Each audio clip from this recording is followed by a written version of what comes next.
सहज बैराग। नानक मस्तक जस वड भाग। गुर की बाणी सहज बैराग। सतगुर की सेवा सफल है, जे को करे चित लाए।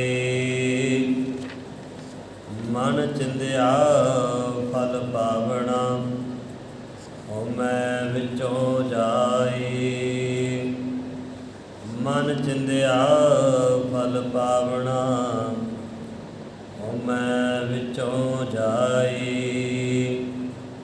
अपने सेवक की आपे राखै, आपे नाम जपावै। जह जह काज किरत सेवा की, तहाँ तहाँ उठ धावै। ज्ञान ध्यान किस कर्म न जाना, सार न जाना तेरी। सब ते वड्डा सतगुर नानक, जिन कल राखी मेरी। सब ते वड्डा सतगुर नानक, जिन कल राखी मेरी। जुगो जुग अटल, ना बाणी के बोहित। हलत पलत के रखियक, वालिए कुल आलम। चवर छत्र तखत दे मालक, गुरता गद्दी ते सभाए मान। हाजर नाजर गुर पिता, धन धन साहिब श्री गुरु ग्रंथ साहिब जी महाराज जी की पावन पवित्र हजूरी। सुंदर बारगाह अंदर सज बैठे गुरु प्यारी गुरु सवारी खालसा साध संगत जीओ। बड़े ही वड्डे भागां वाले हाँ जो शाम के दीवाना दे विच हाजरियां भरन का सुभाग प्राप्त होया है। आओ मन चित बिरतियां एकागर करते हुए सब तो पहले गुरु महाराज जी वालों बख्शिश की हुई फतेह की सांझ करना करिए जी। दोने हथ जोड़ के इको वार कहण ते गज के आखो जी, वाहिगुरू जी का खालसा वाहिगुरू जी की फतेह। बड़ी अपार कृपा हुई है जो शाम के दीवाना दे विच हाजरियां भरन का गुरमत विचार का समा सतगुरू जी ने बख्शिश किया है। अज का मुबारक शब्द आप जी ने सरवण किया है। सतगुर की सेवा सफल है, जे को करे चित लाए। मन चिंध्या फल पावना, होमै विचों जाए। सतगुर की सेवा करके भाई लहणा जी सफल हो गए। सतगुर की सेवा करके बाबा अमरदास जी सफल हो गए। सतगुर की सेवा करके भाई जेठा जी सफल हो गए। जिथे इन्होंने सेवावां करके गुरु उपाधियां प्राप्त कीतियां हैं, उत्थे ही साडे लई बहुत वड्डा मैसेज है, साडे लई प्रेरणा स्रोत है गुरु। गुरु सानू चंगा मार्ग चंगा रस्ता बख्शदा है, साडा मार्गदर्शन करता है। गुरु ग्रंथ साहिब जी के हर एक अंग ते हर एक शब्द दे विच जिन्नी भी बाणी है सानू ये मार्गदर्शन कराउंदी है कि गुरु सच्चा लभना कितना औखा है, तो जे लभ पवे तो जीवन कितना सुखाला हो जाता है। अज अपना विशा है, अज का मजमून है, अज की जो विचार है वो सेवा के आधारित है कि सेवा किवें करनी है। सेवा दे विच किवें अपने आप नूं शामिल करना है। कला शरीर ही नहीं, मन भी विच शामिल होना चाहिए है। सेवा करन दा तां ही फायदा है जे मन विच शामिल है। जे मन किते होर है, शरीर किते होर है, तो सेवा साड़ी परवान नहीं हो सकती। इस करके सतगुरु जी ने सानू गुरबाणी दी है। मन के टिका वास्ते सानू ਗੁਰੂ ਨੇ ਸ਼ਬਦ ਗੁਰੂ ਦੇ ਨਾਲ ਜੋੜਿਆ ਹੈ। ਸੇਵਾ ਕਰਨ ਦੇ ਅਨੇਕਾਂ ਢੰਗ ਹਨ। ਬਾਬਾ ਅਮਰਦਾਸ ਜੀ ਤੋਂ ਭਾਵ ਗੁਰੂ ਅਮਰਦਾਸ ਜੀ ਤੋਂ ਆਪਾਂ ਸੇਵਾ ਦਾ ਢੰਗ ਸਿੱਖਣਾ ਹੈ। ਬਾਬਾ ਲਹਿਣਾ ਜੀ, ਭਾਈ ਲਹਿਣਾ ਜੀ ਜੋ ਗੁਰੂ ਰੂਪ ਹੋ ਗਏ, ਉਹਨਾਂ ਤੋਂ ਢੰਗ ਸਿੱਖਣਾ ਹੈ। ਭਾਈ ਜੇਠਾ ਜੀ ਤੋਂ ਜੋ ਗੁਰੂ ਰੂਪ ਹੋ ਕੇ ਗੁਰੂ ਰਾਮਦਾਸ ਜੀ ਮਹਾਰਾਜ ਬਣ ਗਏ, ਉਹਨਾਂ ਤੋਂ ਸੇਵਾ ਦਾ ਢੰਗ ਸਿੱਖਣਾ ਹੈ ਕਿ ਸੇਵਾ ਦੇ ਬੜੇ ਤਰੀਕੇ ਹਨ। ਸੇਵਾ ਸਤਿਗੁਰ ਦੀ ਖੁਸ਼ੀ ਲੈਣ ਵਾਸਤੇ ਹੈ। ਸਤਿਗੁਰ ਕੀ ਸੇਵਾ ਸਫਲ ਹੈ ਜੇ ਕੋ ਕਰੇ ਚਿਤ ਲਾਏ। ਅਸੀਂ ਚਿੱਤ ਵੀ ਲਾਉਣਾ ਹੈ, ਸਰੀਰ ਹੀ ਨਹੀਂ, ਆਪਣੇ ਖਿਆਲ ਵੀ ਗੁਰੂ ਨੂੰ ਬਖਸ਼ ਦੇਣੇ ਹਨ, ਗੁਰੂ ਨੂੰ ਦੇ ਦੇਣੇ ਹਨ। ਫਿਰ ਗੁਰੂ ਬਖਸ਼ਾਂ ਕਰਦਾ ਹੈ, ਗੁਰੂ ਸਮਰੱਥ ਹੈ, ਗੁਰੂ ਦੇ ਅੱਗੇ ਆਪਾ ਭੇਟ ਕਰ ਦੇਣਾ ਹੈ, ਫਿਰ ਗੁਰੂ ਦੀ ਬਖਸ਼ਿਸ਼ ਪ੍ਰਾਪਤ ਹੁੰਦੀ ਹੈ। ਸਤਿਗੁਰ ਕੀ ਸੇਵਾ ਸਫਲ ਹੈ ਜੇ ਕੋ ਕਰੇ ਚਿਤ ਲਾਏ। ਇਹ ਅੱਜ ਦਾ ਸਾਡਾ ਵਿਚਾਰ ਦਾ ਸ਼ਬਦ ਹੈ। ਛੋਟਾ ਜਿਹਾ ਸ਼ਬਦ ਤੇ ਬਹੁਤ ਲੰਮਾ ਹੈ, ਪਰ ਆਪਾਂ ਇਸ ਪੰਕਤੀਆਂ ਦੀ ਵਿਚਾਰ ਕਰਨੀ ਹੈ ਕਿ ਸੇਵਾ ਕਰਨੀ ਕਿਵੇਂ ਹੈ। ਸੇਵਾ ਦੇ ਵਿੱਚ ਫਰਕ ਹੁੰਦਾ। ਸੇਵਾ ਹੁੰਦੀ ਜੋ ਅਨੇਕ ਪ੍ਰਕਾਰ ਦੀ ਹੈ। ਬੜੇ ਅਲੱਗ-ਅਲੱਗ ਤਰੀਕਿਆਂ ਦੇ ਨਾਲ ਸੇਵਾ ਕਰ ਸਕਦੇ ਹੋ।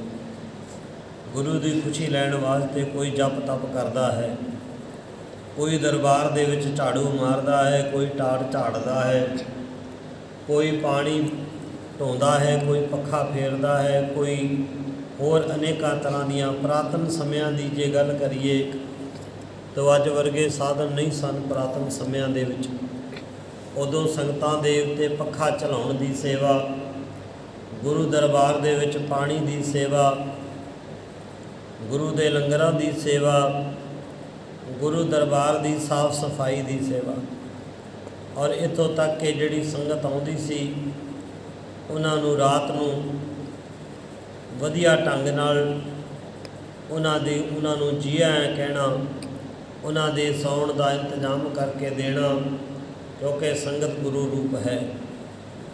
ਗੁਰੂ ਸੰਗਤ ਵਿੱਚ ਹੀ ਵਸਦਾ ਹੈ। ਜਿੱਥੇ ਸਤ ਸੰਗਤ ਹੈ ਉੱਥੇ ਗੁਰੂ ਹੈ। ਜਿੱਥੇ ਗੁਰੂ ਦਾ ਨਾਮ ਹੈ, ਜਿੱਥੇ ਜਪ ਹੈ, ਉੱਥੇ ਸੰਗਤ ਦੇ ਵਿੱਚ ਪਰਮਾਤਮਾ ਵਾਸ ਕਰਦਾ ਹੈ। ਔਰ ਸੰਗਤ ਵੀ ਗੁਰੂ ਦੇ ਦੁਆਰਿਆਂ 'ਤੇ ਜਾ ਕਰਕੇ ਗੁਰੂ ਦੀ ਖੁਸ਼ੀ ਪ੍ਰਾਪਤ ਕਰਨ ਵਾਸਤੇ ਦੂਰੋਂ ਦੂਰੋਂ ਤੋਂ ਧਾਰਮਿਕ ਸਥਾਨਾਂ 'ਤੇ ਆਪਾਂ ਜਾਂਦੇ ਹੀ ਰਹਿੰਦੇ ਹਾਂ। ਸੋ ਇਹੀ ਕਾਰਨ ਹੈ ਕਿ ਅਸੀਂ ਸੇਵਾ ਕਰਨ ਦੇ ਵਿੱਚ ਆਪਣੇ ਆਪ ਨੂੰ ਸ਼ਾਮਲ ਕਰਨਾ ਹੈ, ਭਾਵ ਆਪਣੇ ਮਨ ਨੂੰ ਵੀ ਸ਼ਾਮਲ ਕਰਨਾ ਹੈ। ਜਿੱਥੇ ਸਰੀਰ ਸੇਵਾ ਵਿੱਚ ਹਾਜ਼ਰ ਹੈ, ਉੱਥੇ ਮਨ ਵੀ ਸੇਵਾ ਦੇ ਵਿੱਚ ਹਾਜ਼ਰ ਹੋਣਾ ਚਾਹੀਦਾ ਹੈ। ਸੋ ਅੱਜ ਦਾ ਵਿਸ਼ਾ ਹੈ ਸੇਵਾ। ਔਰ ਜਿਨ੍ਹਾਂ ਨੇ ਵੀ ਇਹ ਸੇਵਾ ਕੀਤੀ ਹੈ, ਸਤਿਗੁਰ ਦੀ ਸੇਵਾ ਕਰਕੇ ਉਹ ਗੁਰੂ ਰੂਪ ਹੋ ਗਏ। ਸਤਿਗੁਰ ਦੀ ਸੇਵਾ ਕਰਕੇ ਉਹ ਬਾਬਾ ਬੁੱਢਾ ਸਾਹਿਬ ਜੀ ਵਾਂਗ ਬ੍ਰਹਮ ਗਿਆਨੀ ਦੀ ਅਵਸਥਾ ਪ੍ਰਾਪਤ ਕਰ ਗਏ। ਸੇਵਾ ਭਾਈ ਗੁਰਦਾਸ ਜੀ ਨੇ ਕੀਤੀ, ਉਹਨਾਂ ਤੋਂ ਸਰੂਪ ਲਿਖਾਇਆ ਗਿਆ। ਉਹਨਾਂ ਨੇ ਆਪਣੇ ਕਰ ਕਮਲਾਂ ਦੇ ਨਾਲ ਉਹ ਕੀਮਤੀ ਸ਼ਬਦ ਆਪਣੇ ਹੱਥਾਂ ਦੇ ਨਾਲ ਲਿਖੇ। ਇਹ ਮਹਾਨ ਸੇਵਾ ਹੈ। ਅੱਜ ਵੀ ਵਿਦਵਾਨ ਲੋਕ ਗੁਰਬਾਣੀ ਦੇ ਟੀਕੇ ਲਿਖਦੇ ਹਨ, ਉਹਨਾਂ ਦੇ ਰਿਸਰਚ ਕਰਦੇ ਹਨ, ਭਾਵ ਉਹਨਾਂ ਦੇ ਖੋਜ ਕਰਦੇ ਹਨ ਸ਼ਬਦਾਂ ਦੀ, ਔਰ ਆਪਣੀ ਆਪਣੀ ਬੁੱਧੀ ਦੇ ਅਨੁਸਾਰ ਪਰਮਾਤਮਾ ਦੀ ਵਡਿਆਈ ਲਿਖਦੇ ਹਨ। ਗੁਰੂ ਨਾਨਕ ਦੇਵ ਜੀ ਮਹਾਰਾਜ ਤੋਂ ਲੈ ਕਰਕੇ 10ਵੇਂ ਜਾਮੇ ਤੱਕ ਅਨੇਕਾਂ ਹੀ ਸਿੱਖਾਂ ਨੇ ਗੁਰੂ ਦੇ ਸ਼ਬਦ ਨੂੰ ਲਿਖਿਆ ਹੈ। ਭਾਈ ਮਨੀ ਸਿੰਘ ਜੀ ਨੇ ਤਲਵੰਡੀ ਸਾਬੋ ਦੀ ਧਰਤੀ 'ਤੇ ਗੁਰੂ ਸ਼ਬਦ ਨੂੰ ਲਿਖਣਾ ਕੀਤਾ। ਗੁਰੂ ਗੋਬਿੰਦ ਸਿੰਘ ਜੀ ਨੇ ਲਿਖਵਾਉਣਾ ਕੀਤਾ, ਅਤੇ ਗੁਰੂ ਸਾਹਿਬ ਜੀ ਦੀ ਬਰਕਤ ਦੇ ਨਾਲ, ਬਖਸ਼ਿਸ਼ ਦੇ ਨਾਲ, ਮਿਹਰ ਦੇ ਨਾਲ ਭਾਈ ਮਨੀ ਸਿੰਘ ਜੀ ਨੇ ਇੱਕ ਕਾਰਜ ਆਪਣੇ ਹੱਥਾਂ ਦੇ ਨਾਲ, ਆਪਣੇ ਕਰ ਕਮਲਾਂ ਦੇ ਨਾਲ ਕੀਤਾ, ਔਰ ਇਹ ਵਡਿਆਈ ਦੇ ਪਾਤਰ ਬਣੇ। ਭਾਈ ਗੁਰਦਾਸ ਜੀ ਤੋਂ ਗੁਰੂ ਅਰਜਨ ਦੇਵ ਜੀ ਨੇ ਬਾਣੀ ਲਿਖਾਈ। ਇਹ ਵੀ ਸੇਵਾ ਹੈ। ਸੇਵਾ ਕਰਨ ਦੇ ਵਿੱਚ ਆਪਣਾ ਮਨ ਵੀ ਸ਼ਾਮਲ ਕੀਤਾ, ਆਪਣਾ ਤਨ ਵੀ ਸ਼ਾਮਲ ਕੀਤਾ। ਇਸ ਤਰ੍ਹਾਂ ਸਿੱਖ ਦਾ ਸੁਭਾਅ ਹੈ, ਸਿੱਖ ਦੀ ਇਹ ਨਿਸ਼ਾਨੀ ਹੈ ਕਿ ਸਿੱਖ ਸੇਵਾ ਦੇ ਵਿੱਚ ਸਭ ਤੋਂ ਅੱਗੇ ਰਿਹਾ ਹੈ। ਅੱਜ ਕਰੋਨਾ ਕਾਲ ਚੱਲ ਰਿਹਾ ਹੈ। ਗੁਰੂ ਦਰਬਾਰਾਂ ਦੇ ਵਿੱਚ ਜਥੇਬੰਦੀਆਂ ਜਾਂ ਜਿੰਨੀਆਂ ਵੀ ਸੰਸਥਾਵਾਂ ਹਨ ਧਾਰਮਿਕ, ਉਹ ਸਾਰੀਆਂ ਅੱਜ ਇਸ ਮਹਾਂਮਾਰੀ ਦੇ ਦੌਰ ਵਿੱਚ ਸੇਵਾ ਨਿਭਾ ਰਹੀਆਂ ਹਨ। ਕੋਈ ਲੰਗਰਾਂ ਦੀ ਸੇਵਾ, ਕੋਈ ਦਵਾਈਆਂ ਦੀ ਸੇਵਾ ਕਰ ਰਿਹਾ ਹੈ।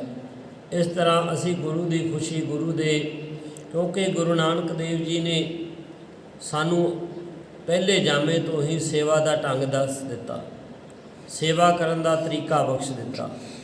ਸੋ ਅਸੀਂ ਸਾਰੇ ਸੇਵਾ ਦੇ ਵਿੱਚ ਲੱਗੇ ਹੋਏ ਹਾਂ, ਪਰ ਸੇਵਾ ਤੋਂ ਬਗੈਰ ਜੀਵਨ ਨਹੀਂ ਹੈ, ਸਿਮਰਨ ਤੋਂ ਬਗੈਰ ਜੀਵਨ ਨਹੀਂ ਹੈ। ਸੇਵਾ ਅਤੇ ਸਿਮਰਨ ਦੇ ਨਾਲ ਪਰਮਾਤਮਾ ਦੀ ਪ੍ਰਾਪਤੀ ਹੋ ਜਾਂਦੀ ਹੈ, ਪਰ ਇਹ ਇੱਕ ਵਿਸ਼ਾ ਹੈ ਕਿ ਕੀਤੀ ਮਨ ਦੇ ਨਾਲ ਹੋਵੇ, ਕੀਤੀ ਆਪਣੇ ਆਤਮਿਕ ਦੇ ਤੌਰ 'ਤੇ ਜੋ ਸੇਵਾ ਕਰਦੇ ਆਪਣੀ ਖੁਸ਼ੀ ਦੇ ਨਾਲ, ਭਾਵ ਕਿਸੇ ਦੇ ਜ਼ੋਰ ਜ਼ਬਰਦਸਤੀ ਕੋਈ ਸੇਵਾ ਕਰਾਵੇ ਉਹ ਸੇਵਾ ਨਹੀਂ ਹੁੰਦੀ। ਸੇਵਾ ਆਪਣੇ ਮਨ ਤੋਂ ਹੁੰਦੀ ਹੈ। ਜਦੋਂ ਮਨ ਅਤੇ ਸਰੀਰ ਇੱਕ ਹੋ ਜਾਣ ਉਦੋਂ ਸੇਵਾ ਹੁੰਦੀ ਹੈ। ਜ਼ਬਰਦਸਤੀ ਕਿਸੇ ਤੋਂ ਸੇਵਾ ਨਹੀਂ ਕਰਾਈ ਜਾ ਸਕਦੀ, ਉਹ ਕੰਮ ਬਣ ਜਾਂਦਾ ਹੈ, ਸੇਵਾ ਨਹੀਂ ਰਹਿ ਜਾਂਦੀ।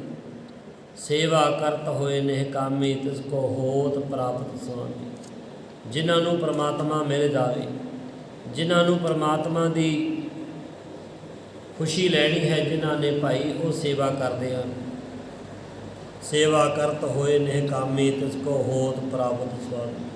ਸਤਿਗੁਰ ਕੀ ਸੇਵਾ ਸਫਲ ਹੈ, ਸਫਲਤਾ ਦੇ ਵੱਲ ਅਸੀਂ ਵਧਣਾ ਹੈ। ਸੇਵਾ ਕਿਸੇ ਵੀ ਤਰੀਕੇ ਨਾਲ ਕੀਤੀ ਜਾ ਸਕਦੀ। ਕੋਈ ਘਰਾਂ 'ਚੋਂ ਲੰਗਰ ਪਕਾ ਕੇ ਲਿਆਉਂਦਾ ਹੈ, ਕੋਈ ਸੁੱਕੀ ਰਸਤ ਭੇਟਾ ਕਰਦਾ ਹੈ, ਕੋਈ ਆਪਣੀ ਮਾਇਆ ਦਾਨ ਕਰਦਾ ਹੈ, ਕੋਈ ਅਲੱਗ-ਅਲੱਗ ਤਰ੍ਹਾਂ ਦਾ ਅਨਾਜ ਉੱਥੇ ਪਹੁੰਚਾਉਂਦਾ ਹੈ। ਅਸੀਂ ਵੀ ਜਦੋਂ ਦੇਖੋ ਇਹ ਜ਼ਮਾਨਾ ਬੜਾ ਤੇਜ਼ੀ ਨਾਲ ਵੱਧ ਰਿਹਾ ਹੈ, ਰਫ਼ਤਾਰ ਬਹੁਤ ਹੈ ਜ਼ਮਾਨੇ ਦੀ। ਸੋ ਇਸ ਜ਼ਮਾਨੇ ਦੀ ਰਫ਼ਤਾਰ ਨੂੰ ਦੇ ਵਿੱਚ ਸ਼ਾਮਲ ਹੁੰਦਿਆਂ ਹੋਇਆਂ ਅਸੀਂ ਗੁਰੂ ਦੀ ਖੁਸ਼ੀ ਵੀ ਲੈਣੀ ਹੈ, ਕਾਰਜ ਵੀ ਕਰਨੇ ਹਨ। ਦੁਨਿਆਵੀ ਕਾਰਜ ਕਰਦਿਆਂ ਸਤਿਗੁਰ ਦੀ ਖੁਸ਼ੀ ਵੀ ਲੈਣੀ ਹੈ, ਸੇਵਾ ਵੀ ਕਰਨੀ ਹੈ। ਸੋ ਸੇਵਾ ਦੇ ਵਿੱਚ ਸਾਡਾ ਮਨ ਅਤੇ ਤਨ ਦੋਨੇ ਸ਼ਾਮਲ ਹੋਣੇ ਚਾਹੀਦੇ ਹਨ। ਔਰ ਸੇਵਾ ਕਰਕੇ ਅਹੰਕਾਰ ਨਹੀਂ ਆਉਣਾ ਚਾਹੀਦਾ, ਮਨ ਵਿੱਚ ਗੁਮਾਨ ਨਹੀਂ ਆਉਣਾ ਚਾਹੀਦਾ। ਅਤੇ ਜੇ ਗੁਮਾਨ ਆ ਗਿਆ, ਅਹੰਕਾਰ ਆ ਗਿਆ ਤਾਂ ਸੇਵਾ ਕੀਤੀ ਸਫਲ ਨਹੀਂ ਹੁੰਦੀ। ਜੇ ਮਨ ਦੇ ਵਿੱਚ ਕੋਈ ਵੀ ਕਿਸੇ ਤਰ੍ਹਾਂ ਦੀ ਇੱਛਾ ਵੀ ਜਾਗ ਪਈ ਕਿ ਮੈਂ ਇੰਨੀ ਸੇਵਾ ਕੀਤੀ ਹੈ, ਮੇਰੀ ਆਹ ਪ੍ਰਾਪਤੀ ਹੋ ਜਾਵੇ, ਮੈਂ 1 ਮਹੀਨਾ ਲਗਾਤਾਰ ਗੁਰਦੁਆਰਾ ਸਾਹਿਬ ਦੇ ਵਿੱਚ ਝਾੜੂ ਮਾਰਿਆ, ਮੈਨੂੰ ਕੀ ਮਿਲਿਆ? ਨਹੀਂ ਪਿਆਰਿਆ, ਤੂੰ ਭੁਲੇਖੇ ਵਿੱਚ ਹੈ। ਉਹ ਤਾਂ ਬਿਨਾਂ ਮੰਗਿਆ ਹੀ ਦੇ ਰਿਹਾ ਹੈ, ਬਿਨਾਂ ਬੋਲਿਆ ਹੀ ਸਭ ਕੁਝ ਜਾਣਦਾ ਹੈ। ਤੈਨੂੰ ਮੰਗਣ ਦੀ ਲੋੜ ਨਹੀਂ। ਉਹਦੇ ਭੰਡਾਰੇ ਬੜੇ ਭਰਪੂਰ ਹਨ, ਔਰ ਉਹਦੇ ਭਰਪੂਰ ਭੰਡਾਰੇ ਨਾ ਮੁੱਕਣ ਵਾਲੇ ਤੇਰੇ ਲਈ ਹਨ। ਕਿਉਂਕਿ ਸਤਿਗੁਰ ਜੀ ਗੁਰਬਾਣੀ ਦੇ ਵਿੱਚ ਫਰਮਾਉਂਦੇ ਹਨ, ਸਿਰ ਸਿਰ ਰਿਜ਼ਕ ਸੰਭਾਏ ਠਾਕੁਰ ਕਾਹੇ ਮਨ ਤੋਂ ਕਰਿਆ। ਤੂੰ ਮਨ ਵਿੱਚ ਡਰ ਪੈਦਾ ਕਰ ਲਿਆ ਕਿ ਮੇਰਾ ਕੀ ਬਣੂ, ਮੈਂ ਇੰਨੀ ਸੇਵਾ ਕੀਤੀ, ਮੇਰਾ ਕਾਰਜ ਤੇ ਸਫਲ ਨਹੀਂ ਹੋਇਆ, ਮੈਂ ਸੇਵਾ ਕੀਤੀ ਪ੍ਰਵਾਨ ਨਹੀਂ ਚੜੀ। ਨਹੀਂ, ਤੂੰ ਸੱਚੇ ਮਨ ਨਾਲ ਸੇਵਾ ਕਰਦਾ ਜਾ, ਤੈਨੂੰ ਸਤਿਗੁਰ ਜੀ ਨੇ ਇੱਕ ਦਿਨ ਨਜ਼ਰੋਂ ਨਜ਼ਰ ਨਿਹਾਲ ਕਰ ਦੇਣਾ। ਇੱਕ ਦਿਨ ਤੇਰੀ ਜਿਹੜੀ ਕੀਤੀ ਹੋਈ ਸੇਵਾ ਹੈ ਉਹ ਸਫਲ ਹੋਵੇਗੀ। ਕਿਉਂਕਿ ਗੁਰੂ ਦੇ ਘਰ ਵਿੱਚ ਕੀਤੀ ਹੋਈ ਸੇਵਾ ਕਦੀ ਨਿਫਲ ਨਹੀਂ ਜਾਂਦੀ। ਇਹ ਸੱਚਾਈ ਹੈ, ਗੁਰੂ ਸਭ ਜਾਣਦਾ ਹੈ। ਸੋ ਅਸੀਂ ਸੇਵਾ ਕਰਨੀ ਹੈ ਇੱਕ ਮਨ ਚਿੱਤ ਹੋ ਕਰ। ਅਸੀਂ ਆਪਣੇ ਗੁਰੂ ਦੀ ਖੁਸ਼ੀ ਲੈਣੀ ਹੈ। ਸੇਵਾ ਕਰਨ ਦੇ ਅਨੇਕਾਂ ਢੰਗ ਹਨ। ਕੋਈ ਦਰਬਾਰ ਦੀ ਸੇਵਾ, ਕੋਈ ਚੌਰ ਸਾਹਿਬ ਦੀ ਸੇਵਾ, ਕੋਈ ਗੁਰੂ ਦੇ ਰੁਮਾਲੇ ਧੋਣ ਦੀ ਸੇਵਾ, ਕੋਈ ਕਿਸੇ ਤਰ੍ਹਾਂ ਦੇ ਵੀ ਆਣ ਕੇ ਅੰਮ੍ਰਿਤ ਵੇਲੇ ਜੋ ਸੰਗਤ ਆਉਂਦੀ ਹੈ ਉਹ ਵੀ ਸੇਵਾ ਦੇ ਵਿੱਚ ਜੁਟੀ ਹੁੰਦੀ ਹੈ। ਕੋਈ ਕਿਸੇ ਤਰੀਕਾ ਦੀ ਗੁਰੂ ਦਰਬਾਰ ਦੀ ਸਫਾਈ ਦੀ ਸੇਵਾ, ਕੋਈ ਜੋਤ ਲਾਉਣ ਦੀ ਸੇਵਾ, ਕੋਈ ਚਰਨ ਗੰਗਾ ਧੋਣ ਦੀ ਸੇਵਾ। ਇਸ ਤਰ੍ਹਾਂ ਅਨੇਕਾਂ ਸੇਵਾਵਾਂ ਹਨ, ਪਰ ਅਸੀਂ ਸ਼ਾਮਲ ਤੇ ਹੋਈਏ, ਅਸੀਂ ਆਣ ਕੇ ਉਸ ਸੇਵਾ ਦਾ ਹਿੱਸਾ ਤੇ ਬਣੀਏ। ਦਰਬਾਰ ਸਾਹਿਬ ਦੇ ਵਿੱਚ ਆਪ ਜਾਓ ਨਾ ਤੇ ਬੜੀ ਸੰਗਤ ਜਿਹੜੀ ਸੇਵਾ ਵਿੱਚ ਲੱਗੀ ਹੁੰਦੀ ਹੈ, ਪਰ ਜਿਹੜਾ ਇੱਕ ਪਿੰਡ ਦਾ ਗੁਰਦੁਆਰਾ ਹੈ, ਜੋ ਪਿੰਡ ਦਾ ਨਗਰ ਦਾ ਗੁਰਦੁਆਰਾ ਹੈ, ਉੱਥੇ ਅਸੀਂ ਸੇਵਾ ਕਰਨ ਤਾਂ ਨਹੀਂ ਜਾਂਦੇ ਕਿਉਂਕਿ ਉੱਥੇ ਸਾਡੇ ਮਨ ਵਿੱਚ ਇਹ ਖਿਆਲ ਹੁੰਦਾ ਕਿ ਉਹ ਬਾਬੇ ਦੀ ਜਾਂ ਗ੍ਰੰਥੀ ਸਿੰਘ ਦੀ ਸੇਵਾ ਹੈ। ਨਹੀਂ ਭਾਈ, ਅਸੀਂ ਵੀ ਸੇਵਾ ਕਰਨੀ ਹੈ। ਸਾਡਾ ਪਿੰਡ ਦਾ ਗੁਰਦੁਆਰਾ ਸਾਡਾ ਆਪਣਾ ਗੁਰਦੁਆਰਾ ਹੈ, ਉਹ ਗੁਰੂ ਦਾ ਘਰ ਹੈ। ਦਰਬਾਰ ਸਾਹਿਬ ਅਸੀਂ ਰੋਜ਼ ਸੇਵਾ ਕਰਨ ਨਹੀਂ ਜਾ ਸਕਦੇ। ਇਹਦੇ ਵਾਸਤੇ ਸਾਨੂੰ ਗੱਡੀ ਚਾਹੀਦੀ ਹੈ, ਸਮਾਂ ਚਾਹੀਦਾ ਹੈ। ਪਰ ਜੇ ਅਸੀਂ ਗੁਰੂ ਦੀ ਖੁਸ਼ੀ ਲੈਣੀ ਹੈ ਨਾ, ਤੇ ਭਾਈ ਅਸੀਂ ਆਪਣੇ ਨਗਰ ਦੇ ਗੁਰਦੁਆਰਾ ਸਾਹਿਬ ਦੇ ਵਿੱਚ ਜਾ ਕੇ ਵੀ ਰੋਜ਼ ਝਾੜੂ ਲਾ ਸਕਦੇ ਹਾਂ, ਉੱਥੇ ਵੀ ਅਸੀਂ ਸੇਵਾਵਾਂ ਦੇ ਸਕਦੇ ਹਾਂ। ਇਸ ਕਰਕੇ ਮਨ ਨੂੰ ਗੁਰੂ ਦੇ ਨਾਲ ਜੋੜਨਾ ਹੈ। ਜਦੋਂ ਮਨ ਗੁਰੂ ਦੇ ਨਾਲ ਜੁੜ ਗਿਆ ਤੇ ਫਿਰ ਸੇਵਾ ਵੀ ਸਫਲ ਹੋ ਜਾਏਗੀ। ਹੁਣ ਦੇਖੋ ਜੀਵਨ ਦੇ ਵਿੱਚ ਜਿਨ੍ਹਾਂ ਨੇ ਸੇਵਾਵਾਂ ਨਿਭਾਈਆਂ ਹਨ, ਬਾਬਾ ਬੁੱਢਾ ਸਾਹਿਬ ਜੀ ਦੀ ਗੱਲ ਕਰੀਏ ਤਾਂ ਉਹਨਾਂ ਨੇ ਪੂਰਾ ਜੀਵਨ ਹੀ ਗੁਰੂ ਦੇ ਲੇਖੇ ਲਾ ਦਿੱਤਾ। ਜਦੋਂ ਤੋਂ ਲੈ ਕੇ ਉਹਨਾਂ ਨੇ ਗੁਰੂ ਨਾਨਕ ਦੇਵ ਜੀ ਦੇ ਦਰਸ਼ਨ ਕੀਤੇ ਔਰ 6ਵੇਂ ਪਾਤਸ਼ਾਹ ਜੀ ਤੱਕ ਉਹਨਾਂ ਨੇ ਨਿਰਵਿਘਨ ਸੇਵਾ ਕੀਤੀ। ਉਹਨਾਂ ਨੇ ਇੱਕ ਦਿਨ ਵੀ ਪਿੱਛੇ ਮੁੜ ਕੇ ਨਹੀਂ ਵੇਖਿਆ।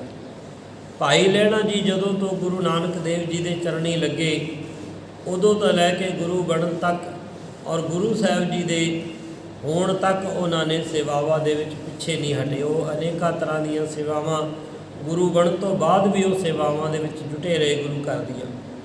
ਇਸ ਤਰ੍ਹਾਂ ਬਾਬੇ ਅਮਰਦਾਸ ਜੀ ਨੇ ਜਦੋਂ ਤੋਂ ਆਪਣਾ ਜੀਵਨ ਗੁਰੂ ਦੇ ਲੇਖੇ ਲਾ ਦਿੱਤਾ, ਉਦੋਂ ਤੋਂ ਲੈ ਕਰਕੇ ਅਖੀਰਲੇ ਸਮੇਂ ਤੱਕ ਉਹਨਾਂ ਨੇ ਗੁਰੂ ਦਰਬਾਰ ਦੇ ਵਿੱਚ ਹੀ ਸੇਵਾ ਕੀਤੀ। ਭਾਵ ਆਪਣਾ ਜੀਵਨ ਅਕਾਲ ਪੁਰਖ ਦੇ ਲੇਖੇ ਲਾ ਦਿੱਤਾ, ਸਿੱਖ ਕੌਮ ਦੇ ਲੇਖੇ ਲਾ ਦਿੱਤਾ। ਔਰ ਗੁਰੂ ਬਣਨ ਤੋਂ ਬਾਅਦ ਵੀ ਉਹਨਾਂ ਨੇ ਸੇਵਾ ਨਹੀਂ ਛੱਡੀ। ਉਦੋਂ ਬਾਅਦ ਵੀ ਉਹਨਾਂ ਨੇ ਬਹੁਤ ਵੱਡੀਆਂ ਸੇਵਾਵਾਂ ਕਰਵਾਈਆਂ, ਜਿਵੇਂ ਗੋਇੰਦਵਾਲ ਸਾਹਿਬ ਨਗਰ ਦੀ, ਬੌਲੀ ਸਾਹਿਬ ਦੀ ਸੇਵਾ, ਦਰਬਾਰ ਦੀ ਸੇਵਾ। ਇਸ ਤਰ੍ਹਾਂ ਅਨੇਕਾਂ ਕਾਰਜ ਗੁਰੂ ਸਾਹਿਬ ਜੀ ਨੇ ਆਪਣੇ ਜੀਵਨ ਵਿੱਚ ਕੀਤੇ, ਜਿਹੜੀਆਂ ਸਿੱਖ ਸੰਗਤਾਂ ਬੜੀ ਚੰਗੀ ਤਰ੍ਹਾਂ ਜਾਣਦੀਆਂ ਹਨ। ਇਸ ਤਰ੍ਹਾਂ ਫਿਰ ਆ ਕਰਕੇ ਭਾਈ ਜੇਠਾ ਜੀ ਨੇ ਟੋਕਰੀ ਦੀ ਸੇਵਾ ਕੀਤੀ। ਉਹਨਾਂ ਨੇ ਇਹ ਨਹੀਂ ਸੋਚਿਆ ਕਿ ਹੁਣ ਮੈਂ ਗੁਰੂ ਘਰ ਦਾ ਜਵਾਈ ਬਣ ਗਿਆ ਹਾਂ, ਹੁਣ ਮੇਰਾ ਰਿਸ਼ਤਾ ਗੁਰੂ ਘਰ ਨਾਲ ਜੁੜ ਗਿਆ ਹੈ, ਹੁਣ ਗੁਰੂ ਅਮਰਦਾਸ ਜੀ ਦੀ ਬੇਟੀ ਬੀਬੀ ਭਾਨੀ ਨਾਲ ਮੇਰਾ ਵਿਆਹ ਹੋ ਗਿਆ ਹੈ ਤੇ ਹੁਣ ਮੈਨੂੰ ਕੀ ਲੋੜ ਹੈ ਸੇਵਾ ਕਰਨ ਦੀ। ਪਰ ਨਹੀਂ, ਉਹਨਾਂ ਨੇ ਉਸ ਤੋਂ ਬਾਅਦ ਵੀ ਆਪਣੀ ਸੇਵਾ ਜਿਹੜੀ ਉਹ ਛੱਡੀ ਨਹੀਂ। ਔਰ ਇੱਕ ਵਾਰ ਦੀ ਗੱਲ ਹੈ, ਗੁਰੂ ਅਮਰਦਾਸ ਜੀ ਨੇ ਪਰਖਣ ਵਾਸਤੇ ਆਪਣੇ ਵੱਡੇ ਜਵਾਈ ਤੇ ਛੋਟੇ ਜਵਾਈ ਸਾਹਿਬ ਭਾਵ ਗੁਰੂ ਰਾਮਦਾਸ ਜੀ ਮਹਾਰਾਜ, ਭਾਈ ਜੇਠਾ ਜੀ ਅਤੇ ਆਪਣੇ ਵੱਡੇ ਜਵਾਈ ਨੂੰ ਦੋਵਾਂ ਨੂੰ ਕਿਹਾ ਕਿ ਥੜੇ ਬਣਾਓ। ਤੇ ਜਦੋਂ ਥੜੇ ਬਣ ਕੇ ਤਿਆਰ ਹੋ ਗਏ ਤੇ ਸਤਿਗੁਰੂ ਜੀ ਕਹਿਣ ਲੱਗੇ ਕਿ ਥੜੇ ਸਹੀ ਨਹੀਂ ਬਣੇ, ਇਹਨਾਂ ਨੂੰ ਢਾਹ ਦਿਓ। ਇਸ ਤਰ੍ਹਾਂ ਇਹ ਕਈ ਵਾਰ ਹੋਇਆ। ਥੜੇ ਬਣਾਏ ਗਏ, ਢਾਏ ਗਏ, ਬਣਾਏ ਗਏ, ਢਾਏ ਗਏ। ਅਖੀਰ ਵੱਡੇ ਜਵਾਈ ਸਾਹਿਬ ਜੀ ਨੇ ਕਹਿ ਦਿੱਤਾ ਕਿ ਗੁਰੂ ਸਾਹਿਬ ਜੀ, ਤੁਹਾਡੀ ਤਾਂ ਹੁਣ ਉਮਰ ਹੋ ਗਈ ਹੈ, ਤੁਹਾਨੂੰ ਪਤਾ ਨਹੀਂ ਕੀ ਚੰਗਾ ਲੱਗਦਾ ਹੈ, ਕੀ ਨਹੀਂ ਚੰਗਾ ਲੱਗਦਾ। ਤੁਸੀਂ ਤਾਂ ਕਦੀ ਕਹਿੰਦੇ ਹੋ ਢਾਹ ਦਿਓ, ਕਦੀ ਬਣਾ ਦਿਓ, ਸਾਡਾ ਤਾਂ ਟਾਈਮ ਇਹਦੇ ਵਿੱਚ ਹੀ ਲੰਘ ਜਾਵੇਗਾ। ਪਰ ਨਿਮਰਤਾ ਦੇ ਕਰਕੇ, ਸਹਿਣਸ਼ੀਲਤਾ ਦੇ ਕਰਕੇ ਭਾਈ ਜੇਠਾ ਜੀ ਨੇ ਕਿਹਾ ਗੁਰੂ ਸਾਹਿਬ ਜੀ ਨੂੰ ਕਿ ਤੁਸੀਂ ਹੀ ਕਿਰਪਾ ਕਰੋ, ਜਿਹੋ ਜਿਹਾ ਥੜਾ ਤੁਸੀਂ ਬਣਵਾਉਣਾ ਚਾਹੁੰਦੇ ਹੋ, ਤੁਸੀਂ ਆਪ ਹੀ ਕਿਰਪਾ ਕਰਕੇ ਸਾਡੇ ਤੋਂ ਬਣਵਾ ਲਓ। ਅਸੀਂ ਤਾਂ ਇਹੋ ਜਿਹਾ ਥੜਾ ਬਣਾ ਨਹੀਂ ਸਕਦੇ, ਅਸੀਂ ਕੋਸ਼ਿਸ਼ ਹੀ ਕਰ ਸਕਦੇ ਹਾਂ, ਪਰ ਤੁਹਾਡੇ ਮੁਤਾਬਕ ਜੇ ਕੋਈ ਥੜਾ ਬਣਾਉਣਾ ਚਾਹਵੇ ਤੇ ਨਹੀਂ ਬਣਾ ਸਕਦਾ। ਜੇ ਤੁਸੀਂ ਕਿਰਪਾ ਕਰੋ ਤੇ ਇਹ ਥੜਾ ਅਸੀਂ ਬਣਾ ਸਕਦੇ ਹਾਂ। ਅਸੀਂ ਨਿਮਰਤਾ ਦੇ ਕੇ ਗੁਰੂ ਅਮਰਦਾਸ ਜੀ ਮਹਾਰਾਜ ਬੜੇ ਖੁਸ਼ ਹੋਏ, ਕਹਿਣ ਲੱਗੇ ਸਾਨੂੰ ਇਹੀ ਕੁਝ ਚਾਹੀਦਾ ਹੈ, ਨਿਮਰਤਾ ਚਾਹੀਦੀ ਹੈ। ਕਿਉਂਕਿ ਸਿੱਖ ਦੇ ਵਿੱਚ ਨਿਮਰਤਾ ਹੋਣੀ ਚਾਹੀਦੀ ਹੈ, ਸਿੱਖ ਦੇ ਵਿੱਚ ਇੱਕ ਜੋਸ਼ ਹੋਣਾ ਚਾਹੀਦਾ ਹੈ, ਸਿੱਖ ਦੇ ਵਿੱਚ ਬੁੱਧੀ ਹੋਣੀ ਚਾਹੀਦੀ ਹੈ, ਸਿੱਖ ਦੇ ਵਿੱਚ ਇੱਕ ਪ੍ਰੇਮ ਦੀ ਭਾਵਨਾ ਹੋਣੀ ਚਾਹੀਦੀ, ਗੁਰੂ ਦੇ ਪ੍ਰਤੀ ਸਤਿਕਾਰ ਹੋਣਾ ਚਾਹੀਦਾ ਹੈ। ਸੋ ਇਸ ਕਰਕੇ ਸਤਿਗੁਰੂ ਜੀ ਦੀ ਸੇਵਾ ਜਿਨ੍ਹਾਂ ਨੇ ਵੀ ਕੀਤੀ ਉਹ ਅਮਰ ਹੋ ਗਏ। ਉਹ ਗੁਰੂ ਮਹਾਰਾਜ ਜੀ ਦੇ ਅਕਾਲ ਪੁਰਖ ਦੇ ਨਾਲ ਉਹਨਾਂ ਦਾ ਮਿਲਾਪ ਹੋ ਗਿਆ। ਗੁਰੂ ਸਾਡਾ ਵਿਚੋਲਾ ਹੈ, ਗੁਰੂ ਸਾਨੂੰ ਪਰਮਾਤਮਾ ਦੇ ਨਾਲ ਮਿਲਾਉਣ ਵਾਲਾ ਹੈ। ਇਸ ਕਰਕੇ ਗੁਰੂ ਦੀ ਸੇਵਾ ਕਰਨੀ, ਅਕਾਲ ਪੁਰਖ ਦੀ ਸੇਵਾ ਕਰਨੀ ਹੈ। ਅਸੀਂ ਗੁਰੂ ਨੂੰ ਖੁਸ਼ ਕਰ ਲਿਆ ਤੇ ਅਕਾਲ ਪੁਰਖ ਆਪਣੇ ਆਪ ਖੁਸ਼ ਹੋ ਜਾਣਗੇ, ਕਿਉਂਕਿ ਗੁਰੂ ਅਕਾਲ ਪੁਰਖ ਦਾ ਹੀ ਰੂਪ ਹੈ।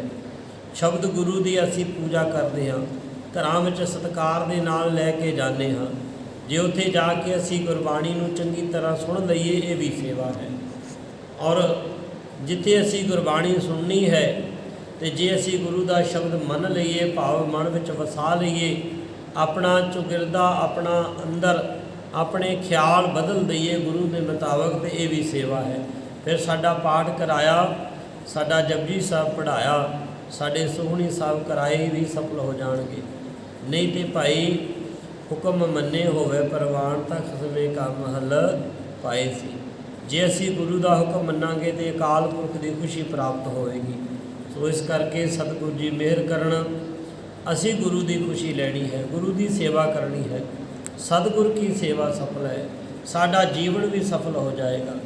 ਅਸੀਂ ਹੰਕਾਰ ਨਹੀਂ ਕਰਨਾ, ਸੇਵਾ ਕਰ ਹੋਏ ਨਿਹਕਾਮੀ, ਕੋਈ ਕਾਮਨਾ ਵੀ ਨਹੀਂ ਰੱਖਣੀ ਕਿ ਸੇਵਾ ਕਰਕੇ ਮੈਨੂੰ ਆਹ ਪ੍ਰਾਪਤੀ ਹੋ ਜਾਏ। ਕਈਆਂ ਦੀ ਇਹ ਮਨਸਾ ਬਣ ਜਾਂਦੀ ਹੈ ਕਿ 2 ਮਹੀਨੇ 1 ਮਹੀਨਾ 6 ਮਹੀਨੇ ਸੇਵਾ ਕੀਤੀ, ਫਿਰ ਇੱਛਾ ਜ਼ਾਹਿਰ ਕਰ ਦਿੱਤੀ ਕਿ ਸਾਡੇ ਘਰੇ ਪੁੱਤਰ ਹੋ ਜਾਏ, ਮੈਨੂੰ ਜ਼ਮੀਨ ਜਾਇਦਾਦ ਵਿੱਚ ਬਰਕਤ ਮਿਲ ਜਾਏ, ਮੇਰੀ ਫਸਲ ਚੰਗੀ ਹੋਵੇ। ਇੱਛਾ ਨਹੀਂ ਰੱਖਣੀ, ਕਿਉਂਕਿ ਜਿਸ ਜੀਵ ਨੂੰ ਉਸਨੇ ਧਰਤੀ 'ਤੇ ਪੈਦਾ ਕੀਤਾ ਹੈ ਉਸ ਦਾ ਰਿਜ਼ਕ ਉਸਨੇ ਆਪ ਮੁਕਰਰ ਕੀਤਾ ਹੈ ਕਿ ਕਿਸ ਨੂੰ ਕਿਸ ਸਮੇਂ ਕੀ ਦੇਣਾ ਹੈ। ਇਸ ਕਰਕੇ ਸਮੇਂ ਤੋਂ ਪਹਿਲਾਂ ਤੋਂ ਲਿਖੇ ਤੋਂ ਬਗੈਰ ਪਰਮਾਤਮਾ ਨਹੀਂ ਦਿੰਦਾ। ਜੋ ਉਸਨੇ ਕਰਮਾਂ ਵਿੱਚ ਲਿਖ ਦਿੱਤਾ, ਜਿੰਨਾ ਉਸਨੇ ਸਮਾਂ ਲਿਖ ਦਿੱਤਾ, ਉਹਦੇ ਤੋਂ ਵੱਧ ਘੱਟ ਨਹੀਂ ਹੋ ਸਕਦਾ। ਇਸ ਕਰਕੇ ਇਹੀ ਇਸ ਸ਼ਬਦ ਦੀ ਵਿਚਾਰ ਹੈ, ਸਤਿਗੁਰ ਕੀ ਸੇਵਾ ਸਫਲ ਹੈ ਜੇ ਕੋ ਕਰੇ ਚਤਲਾਏ। ਜੇ ਕੋਈ ਚਿਤ ਲਾ ਕੇ ਕਰੇ, ਜੇ ਆਪਣੇ ਖਿਆਲ ਦੇ ਨਾਲ ਕਰੇ, ਆਪਣੇ ਮਨ ਦੇ ਨਾਲ ਕਰੇ, ਤੇ ਸਰੀਰ ਨੂੰ ਵੀ ਸ਼ਾਮਲ ਕਰੇ, ਮਨ ਨੂੰ ਵੀ ਸ਼ਾਮਲ ਕਰੇ। ਸਤਿਗੁਰ ਕੀ ਸੇਵਾ ਸਫਲ ਹੈ ਜੇ ਕੋ ਕਰੇ ਚਿਤ ਲਾਏ।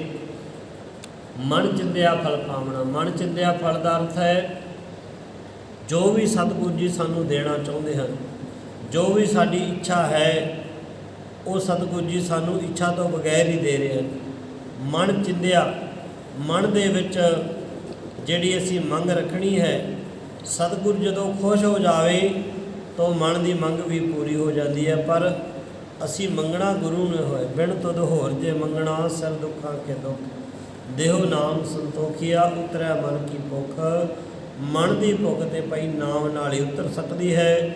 ਇਸ ਕਰਕੇ ਸਤਿਗੁਰ ਜੀ ਤੋਂ ਸੇਵਾ ਕਰਦੇ ਹੋਏ ਨਾਮ ਮੰਗ ਲੈਣਾ ਤੇ ਨਾਮ ਵਿੱਚ ਹੀ ਸਾਰੀਆਂ ਬਰਕਤਾਂ ਆ ਜਾਂਦੀਆਂ ਹਨ। ਇਸ ਕਰਕੇ ਮਨ ਚਿੰਦਿਆ ਫਲ ਪਾਉਣ ਦਾ ਅਰਥ ਨਾਮ ਸਿਮਰਨ ਮੰਗਣਾ ਹੈ। ਦੂਸਰੇ ਸ਼ਬਦਾਂ ਵਿੱਚ ਦੁਨਿਆਵੀ ਚੀਜ਼ਾਂ ਤੇ ਸਾਨੂੰ ਪਰਮਾਤਮਾ ਦੇ ਹੀ ਰਿਹਾ ਹੈ। ਹੁਣ ਦੇਖੋ, ਅਸੀਂ ਅੰਮ੍ਰਿਤ ਵੇਲੇ ਉੱਠਦੇ ਹਾਂ, ਸਾਨੂੰ ਸਵਾਸ ਬਖਸ਼ ਦਿੰਦਾ ਹੈ। ਅਸੀਂ ਘਰਾਂ ਵਿੱਚ ਦੁਨਿਆਵੀ ਲੋੜਾਂ ਸਾਡੀਆਂ ਪੂਰੀਆਂ ਕਰ ਰਿਹਾ। ਜੇ ਕਣਕ ਖਾਂਦਾ ਕੋਈ ਕਣਕ ਦੇ ਰਿਹਾ ਹੈ, ਜੇ ਕੋਈ ਚੌਲ ਖਾਣ ਵਾਲਾ ਹੈ ਜੀਵ ਤਾਂ ਉਸ ਨੂੰ ਚੌਲ ਦੇ ਰਿਹਾ ਹੈ।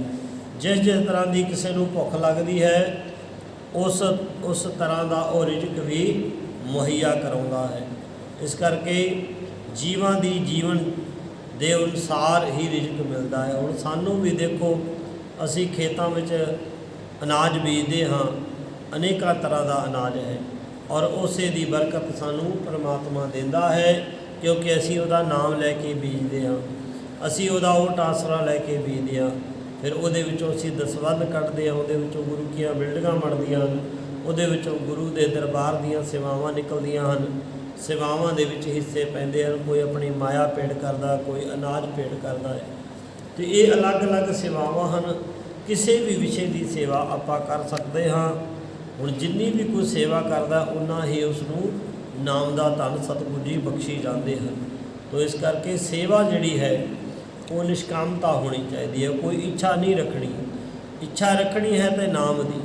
ਮਨ ਚਿੰਦਿਆ ਫਲ ਪਾਵਣਾ, ਵੀ ਸਤਿਗੁਰੂ ਜੀ ਮਨ ਚਿੰਦਿਆ ਫਲ ਮੇਰਾ ਇਹੋ ਹੀ ਹੈ, ਮੈਨੂੰ ਨਾਮ ਰੂਪੀ ਫਲ ਦੀ ਪ੍ਰਾਪਤੀ ਹੋਵੇ ਅਤੇ ਮੇਰਾ ਜੀਵਨ ਜਿਹੜਾ ਹੈ ਉਹ ਸੁਚੱਜਾ ਬਣ ਜਾਏ, ਮੇਰਾ ਲੋਕ ਸੁਖੀਏ ਪਰਲੋਕ ਸਹੇਲੇ ਜੀਵਨ ਬਣ ਜਾਏ। ਮੈਂ ਇਸ ਧਰਤੀ 'ਤੇ ਆਇਆ ਅਤੇ ਇਸ ਧਰਤੀ ਤੋਂ ਮੈਂ ਨਾਮ ਦਾ ਧਨ ਖੱਟ ਕੇ ਅਕਾਲ ਪੁਰਖ ਦੇ ਦੇਸ਼, ਉਸ ਗੁਰੂ ਦੇ ਅਕਾਲ ਪੁਰਖ ਦੇ ਦੇਸ਼ ਜਾਣਾ ਹੈ। ਗੁਰੂ ਦੇ ਜੋ ਸਾਨੂੰ ਮਾਰਗ ਦਰਸ਼ਨ ਕਰਦਾ ਹੈ ਗੁਰੂ, ਉਸ ਗੁਰੂ ਦੇ ਮੁਤਾਬਕ ਸਾਡਾ ਜੀਵਨ ਹੋਵੇ।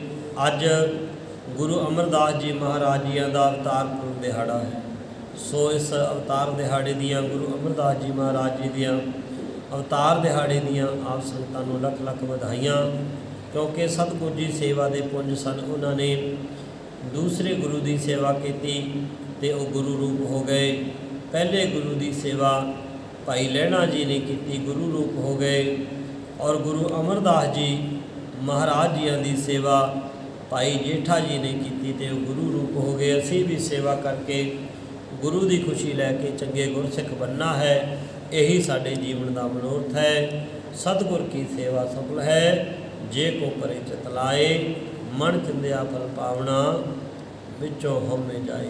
ਹਉਮੈ ਨੂੰ ਤਿਆਗ ਕੇ, ਅਹੰਕਾਰ ਨੂੰ ਛੱਡ ਕੇ ਸੱਚੇ ਗੁਰੂ ਦੀ ਸੇਵਾ ਵਿੱਚ ਜੁਟ ਜਾਣਾ ਚਾਹੀਦਾ ਹੈ। ਤਾਂ ਹੀ ਸਾਨੂੰ ਗੁਰੂ ਦੀ ਖੁਸ਼ੀ ਮਿਲੇਗੀ, ਤਾਂ ਹੀ ਸਾਨੂੰ ਮੋਕਸ਼ ਮਿਲੇਗਾ, ਮੁਕਤੀ ਮਿਲੇਗੀ। ਕਿਉਂਕਿ ਭਈ ਪ੍ਰਾਪਤ ਮਾਨੁਖ ਦੇ ਹੁਰੀਆ, ਗੋਬਿੰਦ ਮਿਲਣ ਕੀ ਇਹ ਤੇਰੀ ਬਰੀਆ। ਇਹ ਗੁਰੂ ਨੂੰ ਮਿਲਣ ਦੀ, ਅਕਾਲ ਪੁਰਖ ਨੂੰ ਮਿਲਣ ਦੀ ਵਾਰੀ ਹੈ। ਇਹ ਇਨਸਾਨੀ ਜਾਮਾ ਸਾਨੂੰ ਮਿਲਿਆ ਹੈ, ਸਾਡੇ 'ਤੇ ਅਕਾਲ ਪੁਰਖ ਨੇ ਕਿਰਪਾ ਕੀਤੀ ਹੈ। ਸੋ ਇੰਨੀਆਂ ਹੈ ਵਿਚਾਰਾਂ ਆਪ ਸੰਗਤ ਦੇ ਨਾਲ ਸਾਂਝੀਆਂ ਕਰਦਿਆਂ ਤੋਂ ਹੋਈਆਂ ਭੁੱਲਾਂ ਦੀ ਖਿਮਾ। ਗੁਰੂ ਅਤੇ ਸੰਗਤ ਬਖਸ਼ਣ ਯੋਗ ਹੈ, ਦਿਓ ਸੀਸ। ਇਸੇ ਤਰ੍ਹਾਂ ਹੀ ਕਥਾ ਵਿਚਾਰ ਸੰਗਤਾਂ ਦੇ ਨਾਲ ਕਰਨ ਦੀ ਸਤਿਗੁਰੂ ਜੀ ਸੰਗਤ ਦੀ ਬਖਸ਼ਣ। ਹੋਈਆਂ ਭੁੱਲਾਂ ਦੀ ਖਿਮਾ। ਵਾਹਿਗੁਰੂ ਜੀ ਕਾ ਖਾਲਸਾ, ਵਾਹਿਗੁਰੂ